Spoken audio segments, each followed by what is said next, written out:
right, let's rock and roll with another edition of Weather for Weather Geeks here on Tuesday evening. Even when the weather's quiet, I've always got some interesting stuff to show you. At least I find it interesting anyway. Compiled this list of the last 10 years, the earliest 70-degree day here in Youngstown. This goes back, of course, to 2007, counting this year. And today we hit 71 degrees, the earliest date on this list. You have to go back to 2004 to find a date this early that we hit 70 degrees. And what a contrast to last year. We didn't have a 70-degree day until April 13th last year, and we went ahead and just rocketed up to 80 that day, taking care of the 70-degree day and the 80-degree day back on April 13th of last year. And actually, this is the first time since 2012 that we've had our first 70-degree day in the month of March. So just a beautiful day out there for us today. And take a look at the regional highs. 73 New Philly, 72 Cleveland, 71 Pittsburgh. Down in Zanesville, 76 degrees. Kind of a nice contrast here. 2 degrees separating Phoenix and Youngstown. Not something you think of very much, but it was just that warm today here, and it is cooler than average out in much of the southwest. Only 51 for a high today in the Denver area. St. Louis, 75 degrees, warmer than Atlanta. We were actually comparable to Atlanta today, so again, kind of unusual. All right, time-lapse from my Bloom Sky device in Boardman at my house. Beautiful sunrise this morning. Temperatures then rocketed with a mixed bag of clouds and sun midday and afternoon. We kind of went back and forth between clouds and sunshine. It got more consistently sunny the deeper we got into the afternoon. Look what happened to the temperature then. It got up to about 70 degrees at my house earlier on, and it was a beautiful sunset throughout the valley today. I showed this on the news this evening at 6. Here's what the high-resolution satellite picture looked like a year ago today. Notice Lake Erie almost completely covered with ice, with the exception being the far west end. The white you see over land is a mixture of clouds and snow on the ground. That was a year ago today. Contrast that with today.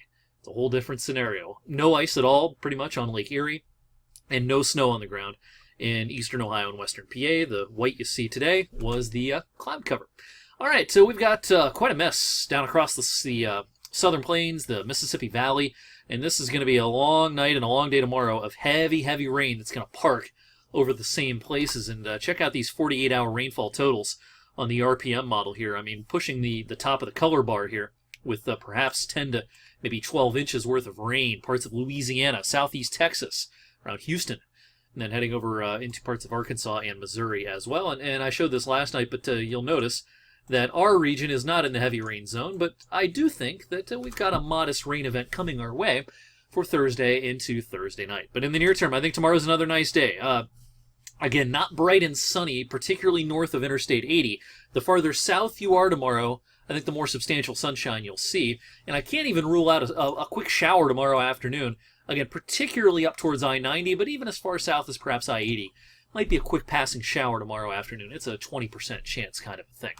Better chance to get wet, though, as our frontal system heads our way. Now, the RPM model here is pretty aggressive early Thursday morning, bringing this band of rain down across central and southern Ohio. This might be too far south, but even if the rain only comes down to, say, maybe here, we still might see a couple of showers around the valley first thing Thursday morning.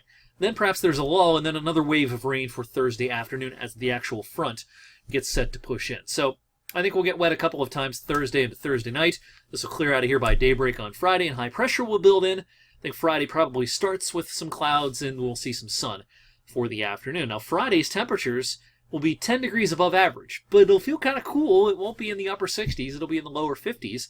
All of a sudden, lower 50s sounds kind of cool compared to where we've been. All right, as I mentioned, pretty good slug of rain here. Periods of rain Thursday to Thursday night, adding up to perhaps a half an inch to an inch on our latest modeling. Definitely kind of a spread here, but you get the idea that the average is between a half inch and 1 inch worth of rain. All right, let's talk about the weekend coming up. I'm going to show you the GFS model here. We dry things out Friday. High pressure gives us a clear night Friday night.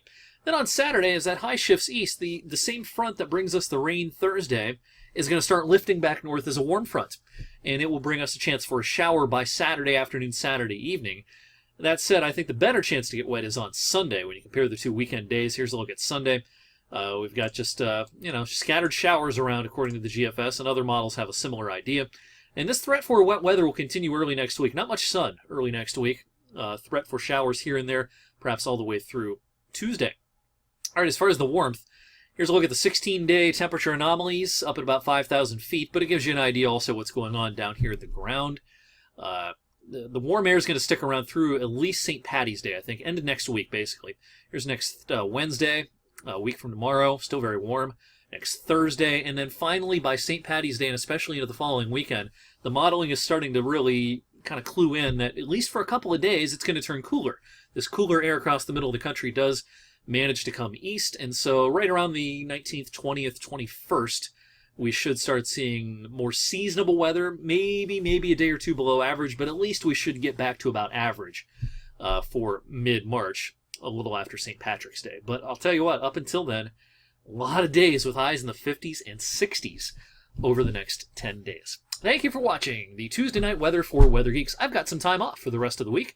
I'm off Wednesday, Thursday, Friday. Andrew will be filling in for me Wednesday evening, and then Candace will be here Thursday and Friday.